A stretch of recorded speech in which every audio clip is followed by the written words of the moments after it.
Ndugu wanachadema na Watanzania, tarehe 10 mwezi Juni 2025, Mahakama Kuu ya Tanzania ilitoa hukumu kwenye shauri dogo la kesi ya msingi namba 8323 ya mwaka 2025, ambapo ilieleza na kutoa amri tatu. Katika kesi hiyo, aliyekuwa makamu mwenyekiti wa chama chetu upande wa Zanzibar kwa miaka takriban 15, ndugu Said Issa Mohamed, pamoja na wajumbe wa bodi ya wadhamini wa chama wa sasa, ndugu Ahmed Rashid Hamis na mama Maulida Anna Kom, ambaye ni mmoja wa waasisi wa chama, kwa pamoja wameshtaki chama wakilalamikia mgao wa rasilimali kutowapendelea Zanzibar, na hivyo wameiomba mahakama pamoja na mambo mengine, wakiwa wanasubiri shauri la msingi kusikilizwa, Chadema isimamishwe kufanya shughuli za kisiasa na kutumia rasilimali zake. Ndugu Said Issa Mohamed amekuwa kwenye nafasi ya makamu mwenyekiti Zanzibar kwa kipindi cha miaka 15, na katika kipindi chote cha uongozi wake ameshiriki vikao vyote vya chama ambavyo vilipitisha mgawanyo wa rasilimali za chama kwa nchi nzima, na hakuwahi kuona shida yoyote. Sambamba na mama Maulida Anna Kom, ambaye amekuwa sio tu mjumbe wa bodi ya wadhamini wanaoishtaki chama, bali amekuwa mwenyekiti wa bodi ya wadhamini, ameshiriki na kuongoza vikao vyote vya mgawanyo wa rasilimali za chama katika kipindi chote. Hakuwahi kuona tatizo, maana kweli halikuwepo tatizo. Maazimio ya mgawanyo wa rasilimali za chama amekuwa akifanya kwenye vikao kwa kuridhiwa na wajumbe wa kikao kwa wingi wao. Kama chama tunaona jambo hili linakuja kipindi hiki sio kwa bahati mbaya, bali ni hila ya kudhoofisha msimamo wa chama wa no reforms no election, ambao unabeba hitaji la nchi na wananchi kwa kipindi hiki. Kesi hii ina msukumo nyuma yake wa watu wenye nia off. Mama Maulida Anna Kom, siku ya kikao cha bodi ya wadhamini tarehe 15 Mei mwaka 2025, aliwataja watu watatu waliokwenda nyumbani kwake kumshawishi afungue shauri hili la madai ya mgawanyo wa rasilimali kwa Zanzibar. Na kesho yake tarehe 16, mbele ya kaimu naibu katibu mkuu bara Mheshimiwa Amani Gorugwa na wakili Edison Kiratu, aliwataja tena watu hao watatu ambao alisema walimfuata na kumwambia kuwa asaini barua ya madai ya fedha ili zipelekwe Zanzibar. Kwa maelezo ya mama Kom, hakuwa ameambiwa kuwa nyaraka hizo alizopelekewa na hao watu watatu ili azisaini zina maudhui ya kuiomba mahakama kuifungia Chadema kufanya shughuli za kisiasa. Mama Kom aliwaambia akina Mheshimiwa Amani Gorugwa kuwa alishangaa kusikia kuwa kesi imefunguliwa na yeye na wenzake wawili yenye hila ya kukiumiza chama, na yeye kama muasisi wa chama na mjumbe wa bodi ya wadhamini hawezi kushtaki chama. Aliomba mwenyewe ajitoe kwenye kesi hiyo. Kitendo cha mama Kom kuwepo mahakamani tarehe 10 Juni 2025 na kukana kiapo chake cha kujitoa alichosaini tarehe 16 Mei inathibitisha kuwa kuna jambo halipo sawa na ambalo lina msukumo wa mfumo wa serikali lenye lengo la kukidhoofisha chama. Hizi hila na nia ovu tumezijua, na kamwe kama chama hatuko tayari kusujudia na kupiga magoti kwenye mambo ya hovyo namna hii tutapambana. Sasa hapa ni vizuri nikafafanua kidogo jambo hili.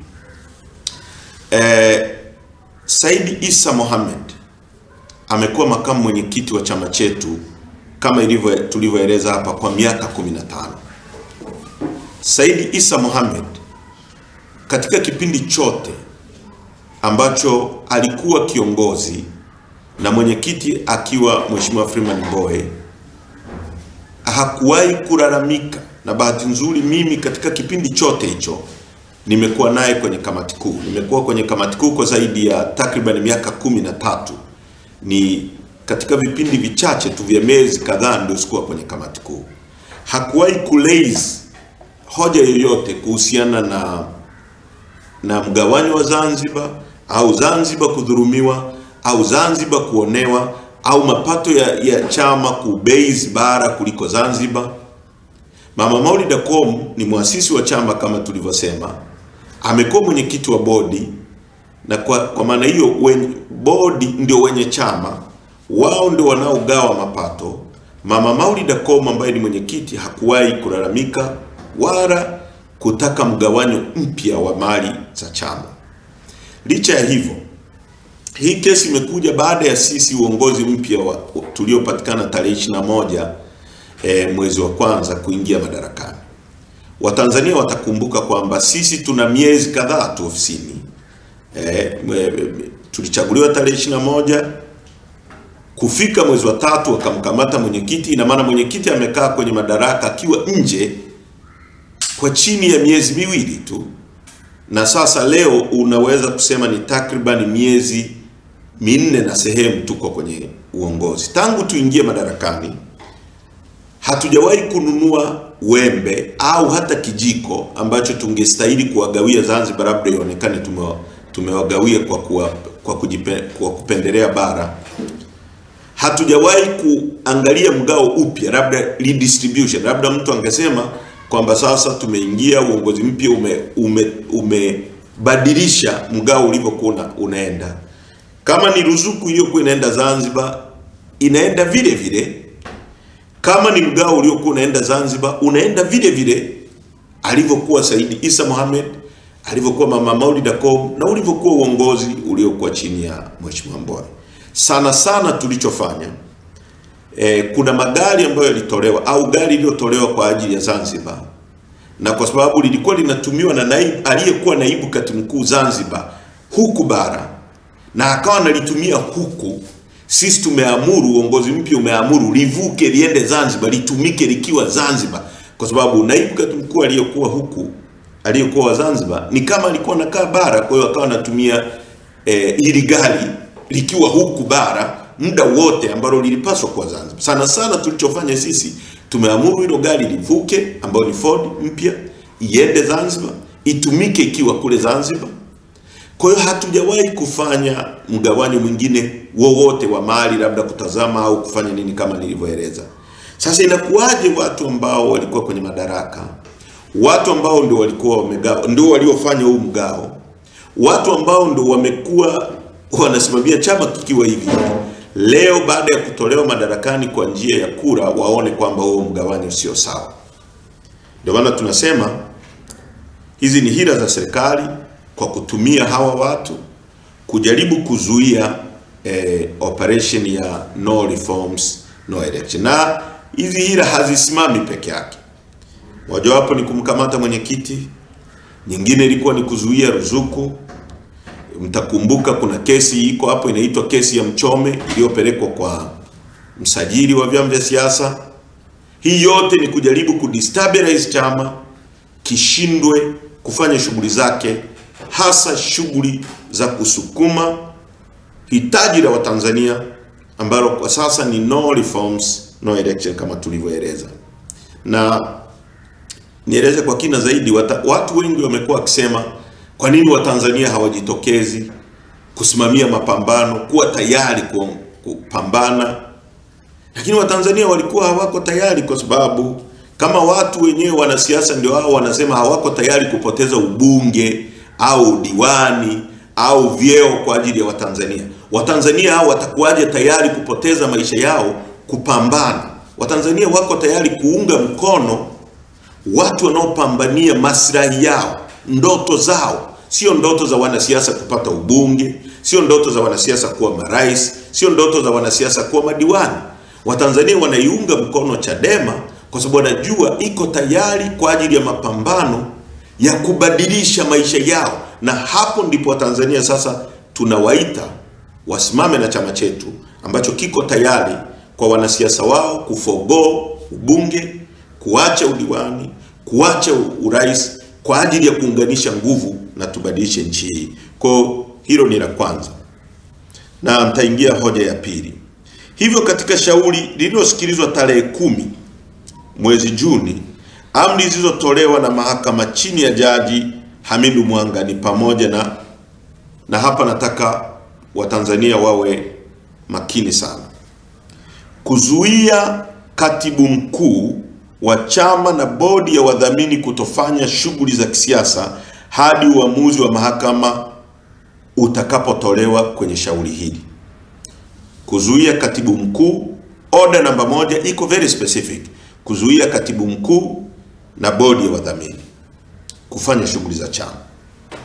Ya pili, watumishi wa chama na wote waliotajwa kwenye amri ya pili ya kesi hii kutotumia rasilimali za chama hadi uamuzi wa mahakama utakapotolewa. Watumishi wa chama au viongozi wa chama kutotumia rasilimali za chama, majengo ambayo yako chini ya bodi ya wadhamini, magari labda kwa mfano, na rasilimali zingine ambazo kwa mfano fedha na nini, mpaka uamuzi utakapotolewa. Hukumu ya shauri hili ilisikilizwa upande mmoja, na hili ni jambo jingine la msingi sana. Upande mmoja baada ya wakili wetu ndugu Jebra Kambole, kwa sababu muhimu kabisa, aliamua kujitoa. Mwenendo ulikuwa kama ifuatavyo. Jaji alikubali kujitoa kwake, na hata pale wakili Jebra aliposimama katika mazingira hayo na yeye kujitoa. Mimi naitwa Juma, mmiliki wa magari ya usafirishaji wa mizigo na abiria. Natumia bima papo kwa sababu inaruhusu kuweka TIN namba yangu wakati wa kununua bima. Inafanya iwe rahisi kudai vati kutoka TRA kwa kutumia hati hiyo ya bima. Uwezo wa kupata mkopo bwana. Hii inasaidia sana kugharimia mambo mengine ya uendeshaji hata kama bajeti inabana. Tumia bima papo kwa kupiga *150*51 alama ya reli, au kwa WhatsApp tuma neno bima pap kwenda namba 0764166066 ujipatie bima. Bima Pap, urahisi wa maisha.